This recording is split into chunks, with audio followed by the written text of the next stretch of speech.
রূপা বৌদি আপনার সব ওষুধ দিয়েছে? ব্যাগের মধ্যে দেখালে হবে না, বার করে দেখান যে মেহেদী হাসান পরিষেবা দিচ্ছে তো।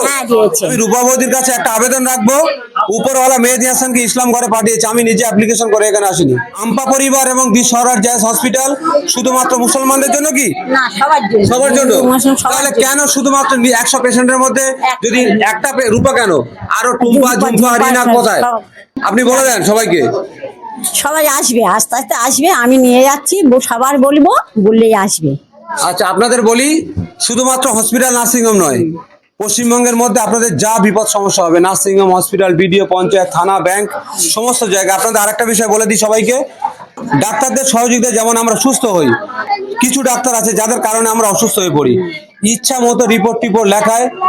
আমি আপনাদের জানিয়ে দিই, জয়নগরের মধ্যে কয়েকটা নার্সিংহোমের নাম বলবো না, একটা পেশেন্ট আমাদের সাংসদ প্রতিমা মণ্ডলের কাছে গিয়েছিল, ওখান থেকে সেই পেশেন্টটা পায়ের সমস্যার জন্য আমার কাছে এসেছিল, বললো অমুক নার্সিংহোম 2.5 লাখ টাকা বিল করেছে, 2.5 লাখ টাকা খরচ বলেছে অপারেশনের, আর একটা নার্সিংহোম বলেছে 2,30,000।